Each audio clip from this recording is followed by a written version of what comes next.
If you're not an attorney, can you share legal fees with an attorney? Traditionally, the answer is no.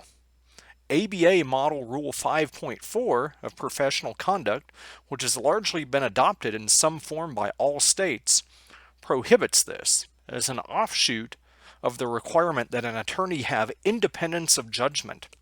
However, some states, like Arizona, have started to waive or eliminate a lot of these requirements, which may open up non-attorney ownership or investment in firms. Now, this sounds like a good idea on paper to some, it sounds like a bad idea, but I think what we'll find is that there's no need to panic. It may not make economic sense for most arrangements that are envisioned. I'm Griffin Bridgers, and this is 10 Minutes with Griffin. So today's episode 180, is titled, Is this the end of ABA Rule 5.4? And should estate attorneys panic?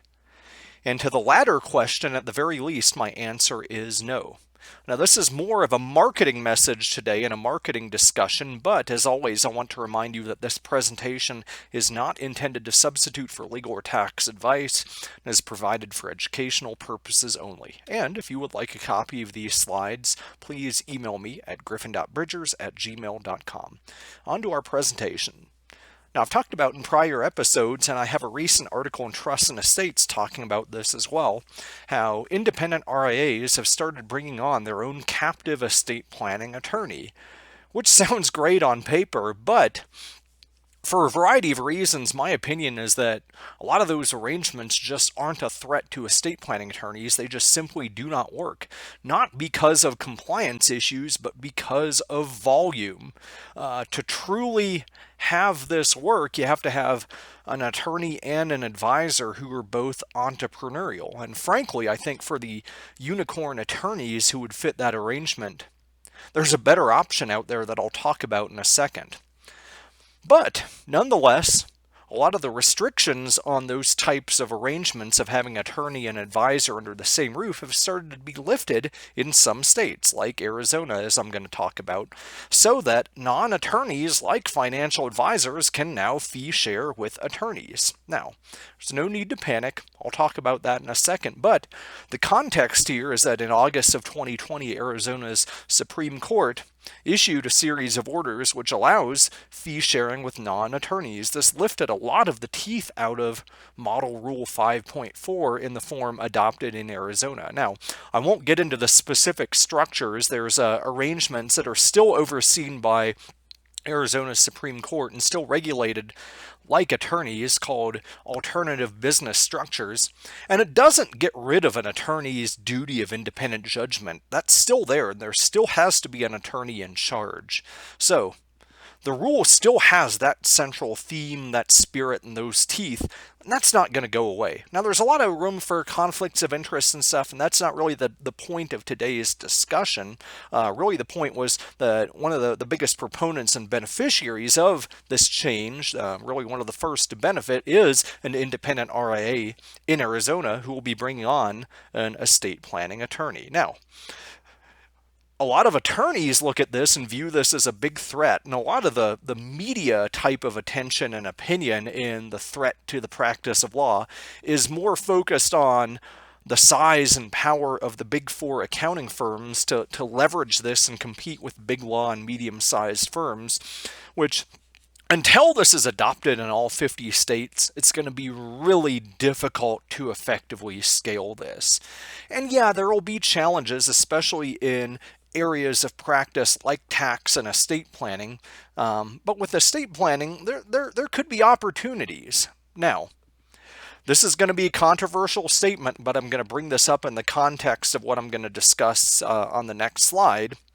A lot of RIAs are looking at this and thinking, hey, yeah, we can bring on an estate attorney, and really we've got the upper hand here. But I want to pose this question.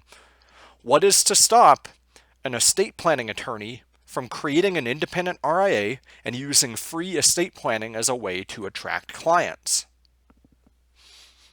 Just wanted to plant that seed because the threat goes both ways for those of you who think you're going to shut down the practice of estate planning law or somehow disrupt it or threaten it.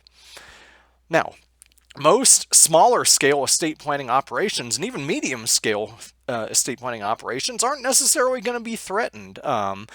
Other than by the threat of aggregation, which you're free to engage in on your own if you're truly an entrepreneurial attorney. So, what to do if you're an entrepreneurial attorney with at least 5 to 10 years left in your career? I think it doesn't hurt in the context of this to say, hey, this may be a trend that may take hold in my state, and this may affect my practice, but it may create opportunities as well. So it doesn't hurt to have in your medium or long-term plans a way to diversify your practice using these opportunities. Looking to wealth management, tax preparation, there's a variety of ways you could take this to react to what you might view as a threat of non-attorneys out there taking business away from you. Now, the wealth management world and the tech world are really licking their chops and positioning themselves for this to be a nationwide trend, as I've talked about,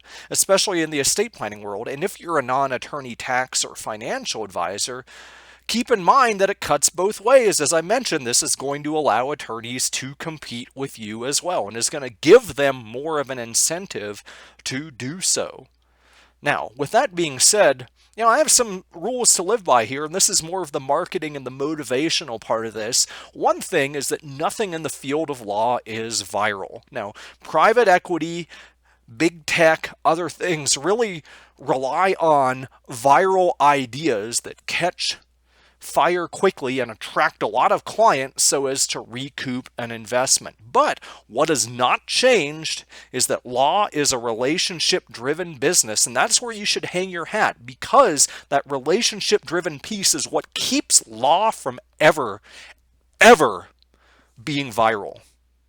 So to me, looking at this rule, the way I'd say you need to position yourself is to look at how can a relationship with you be different. Now notice, I'm not saying how can it be better, I'm saying how can it be different. Now what does that have to do with the concept of being viral and big tech and everything? I bring that up because the marketing around this rule and the way it's being relaxed in states is going to be that a number of non-attorney legal offerings are going to position themselves from being better, the perspective of better, instead of the perspective of being different. But the betters will always lose because they create impossible expectations from the start. They can only generate short-term profits, but in terms of cost, if you're better, it will always be a race to the bottom until you become free. If it's in terms of service offerings, it will always be a race to the bottom. There is no permanence and no legacy in the concept of being better.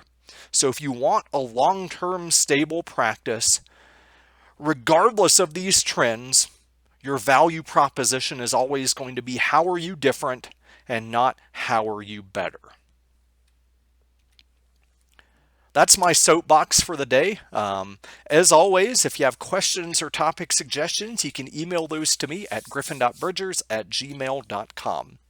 But thank you for listening to this episode of 10 Minutes with Griffin, and I look forward to seeing you in the next one.